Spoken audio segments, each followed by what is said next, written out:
Hey, Top Penalized Math Industry, and we are going to be asking a really big question. Why do teachers discourage the quadratic formula? What? So, when you were in algebra in high school, you probably took a look at this formula here. It's called the quadratic formula. X equals negative b plus or minus the square root b squared minus 4ac over 2a. So what's happening is if you had an equation that had a, b, and c be x, but a had a coefficient other than 1, like 2a squared plus bx plus c equals 0, that would be the form of it. But there is a little problem with the quadratic formula. One, you see this problem right here? We have a quadratic of 2x minus 8x.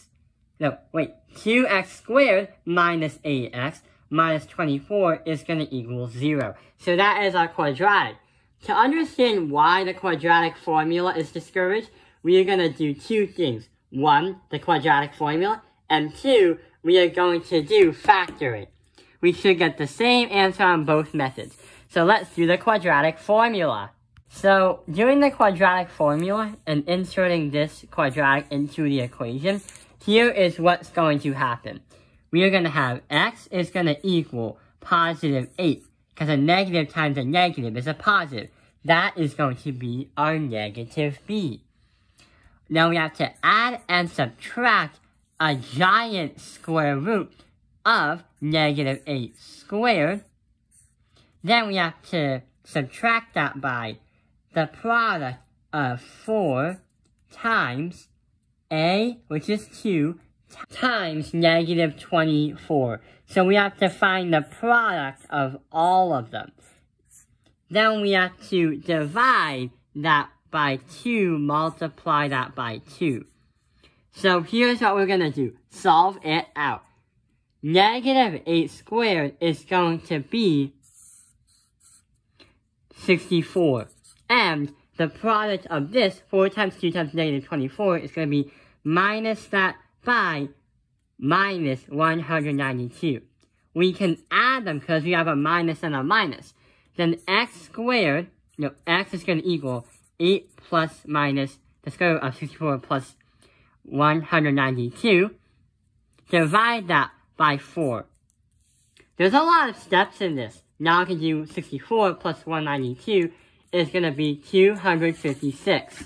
So x is going to equal 8 plus minus the square root of 256.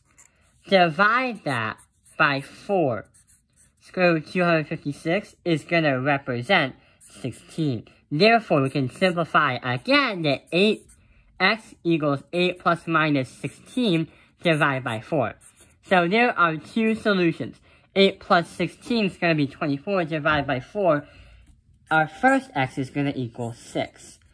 Or we are going to say 8 minus that by 16 divided by 2. 8 minus 16 is negative 8 divided by 4 is going to be negative 2.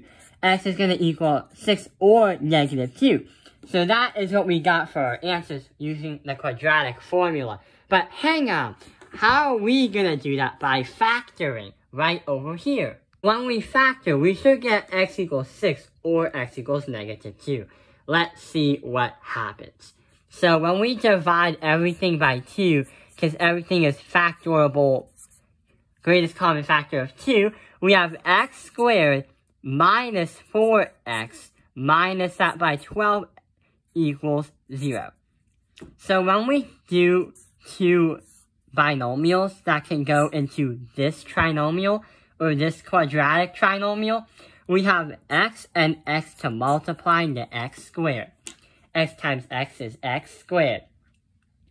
But what number can multiply into here, negative 12, and also multiply into also add up to negative 4.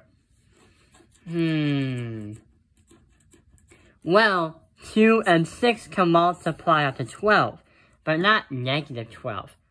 Unless if I do this. If I'm going to say, if I say negative 6 and positive 2, negative 6 times positive 2 will get me negative 12.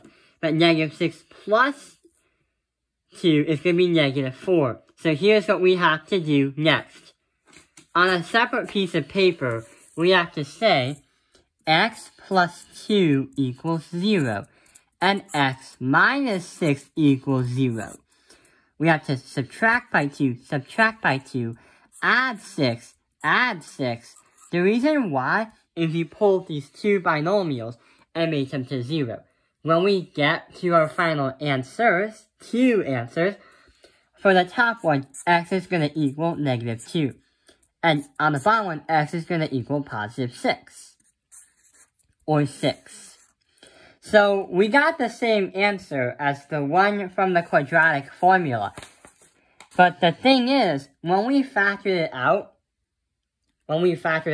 it took a lot less steps and that took a lot less arithmetic. So there's a reason why that many teachers discourage the quadratic formula. 1, it requires a lot of steps. 2, there's a lot of fact-checking. 3, there's a high probability of making a mistake leaving your answer in jeopardy. And 4, it's only used for one kind of equation. Because sometimes when you go into some kind of algebra, we use the quadratic formula when we usually have a coefficient other than 1, and it has the quadratic as a square. But sometimes you'll have to factor things that are like x to the 4th power, or like x to the 5th, or extremely x to the 9th, which the quadratic formula cannot work on. When you factor, no matter what exponent is right after the x on your a value, it will still work. And also, factoring doesn't require a lot of steps. It requires a lot of thinking, but not requiring a lot of guessing and checking this and checking that. And there's a low probability of making a mistake. So there is the reason why do teachers discourage the quadratic formula? Thank you for watching Top Analyze Math Industry. Like and subscribe.